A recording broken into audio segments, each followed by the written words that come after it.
Waiter ये table number 5 दे दिया और चाय पराठा। शाबाश शाबाश।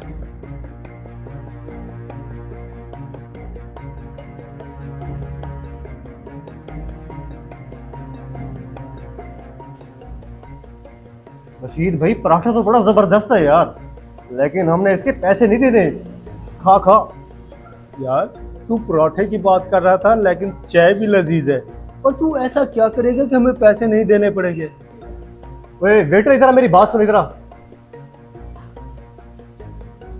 वो तुम लोगों को शर्म नहीं आती? मैंने पूरी चाय पी ली, अब जाके देखा इसमें तो मक्खी है। साहब ये क्या बात कर रहे हो, चाय में मक्खी? नहीं नहीं साहब, हमारे किचन में बहुत ज्यादा सफाई होती है, आपको कोई गलत फहमी हुई है। मैं आपके लिए फ्रेश चाय बना कर लाया हूँ। ओए जुबान संभाल के बात करो, इसका मतलब है कि मैं झूठ बोल रहा हूँ? ओए पागल इंसान, अब ये बीच में से मक्खी निकाल के बाहर फेंकी हमने। और मेरी बात याद रखना, तुम्हें इसका 1 रुपया बिल नहीं दूंगा मैं। आप ये क्या बात कर रहे हैं? आप सारा खाना आपने खा लिया और चाय की वजह से आप पूरा बिल रोक रहे हैं। जब तुम्हारा म्यार इतना गंदा है तो हम पैसे क्यों दें? मेरे पेट में इतना सख्त दर्द हो रहा है यार। साहब जी रहम करें, अगर आपने बिल ना दिया तो मैनेजर मेरी तनख्वाह से काट लेगा।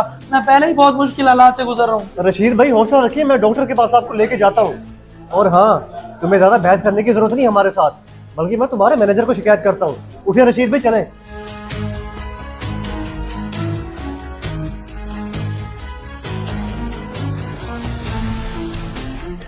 या अल्लाह, ये अपने खाने के पैसे बचाने के लिए मुझ पर इल्जाम लगा कर चले गए। अब मैं मैनेजर को क्या हिसाब दूंगा?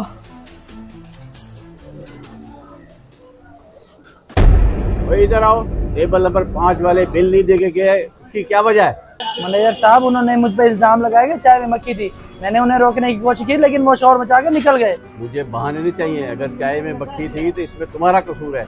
अगर वो झूठ बोल रहे थे तो तुम्हें मुझे बुलाना चाहिए था। साहब वो बड़े लोग थे, मैं उनसे लड़ तो नहीं सकता था।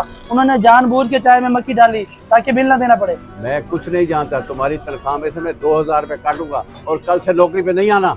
साहब ऐसा जुल्म न करें, मेरे छोटे छोटे बच्चे हैं, मैंने दिन रात मेहनत की है इस होटल के लिए। आप मुझे नौकरी से ना निकालें, मेरे 2000 काट लें। ज्यादा बातें न कर, मैंने अपने होटल का म्यार खराब नहीं करना। तेरे जैसे वेटर की जरूरत नहीं मुझे, दफ हो जाए यहाँ से।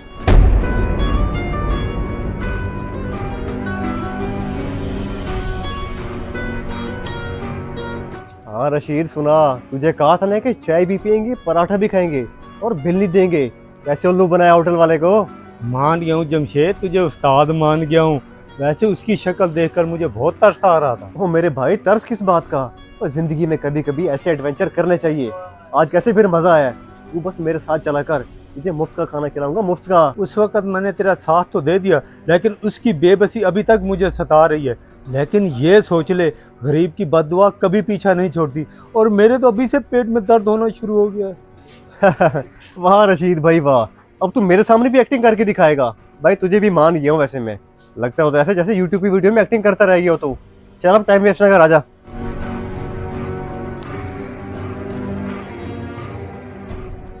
अब्बा जी, आपने जिस जालिम शख्स को अपने घर में बिठाया हुआ है, उसने अपनी चाय की खातिर मुझ पर इल्जाम लगाकर मुझे नौकरी से निकलवा दिया था। मेरा दिल तो करता है कि आज सबके सामने इसको बेनकाब करूं। सब्र कर मेरे शेर, हम उससे बदला नहीं लेंगे। तू जाके इज्जत से उसे खाना पेश कर, बाकी उसका जो किरदार है वो जाने और अल्लाह जाने।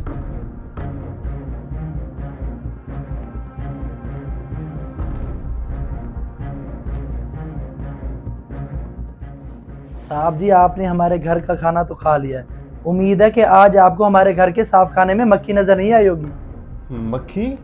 क्या मतलब, कौन सी मक्खी के बारे में बात कर रहे हो? और मुझे कहीं ऐसा लग रहा है कि मैंने तुम्हें आज से पहले कहीं और देखा है। कौन हो तुम? हाँ साहब, लगता है आपने मुझे पहचाना नहीं है। मैं वही वेटर हूँ जिस पर आपने इल्जाम लगाकर मुझे नौकरी से निकलवाया था। आज आप हमारे घर के मेहमान हैं, यहाँ पर आपको साफ और मुफ्त खाना मिलेगा। आज आपको झूठा इल्जाम लगाने की जरूरत नहीं पड़ेगी। ओ खामोश हो जाओ बेटा। जमशेद साहब, ये मेरा बड़ा बेटा है। जिस दिन इसको नौकरी से निकाला गया था उस दिन हमारे घर में फाका था, और कई दिन हमारा चूल्हा ठंडा रहा है। मगर आप परेशान ना हो, पेट भर के खाना खाएं, क्योंकि हमने बुजुर्गों से मेहमान नवाजी सीखी है। बिलाल साहब, ये आपका बेटा है? मुझे तो बहुत शर्मिंदगी हो रही है, मुझे माफ कर दे, इतनी बड़ी गलती कर दी मैंने। थोड़े से पैसे बचाने के लिए मैंने इस पे इतना गंदा इल्जाम लगाया और नौकरी से निकलवा दिया, सिर्फ चंद पैसों के लिए। मुझे पता नहीं था कि आप इतने बड़े दिल वाले हैं। भाई मुझे माफ कर दो। साहब जी अगर आप नाराज ना हो तो मैं एक अर्ज करूं, गरीब के पास सिर्फ इज्जत होती है, वो भी आपने छीन ली थी। आज आपने हमारे घर का नमक खाया, आपसे सिर्फ इतनी इल्तिजा है कि आप किसी गरीब के रिस्क पर लात मत मारिएगा। भाई मुझे माफ कर दें, मैं वादा करता हूँ कि आइंदा कभी किसी गरीब के साथ इस तरह का सलूक नहीं करूँगा। और मैं अपने अल्लाह से भी माफ़ी मांगता हूँ कि अल्लाह ताला मेरे गुनाह माफ़ कर दे। मैं बहुत शर्मिंदा हूँ आप सबसे।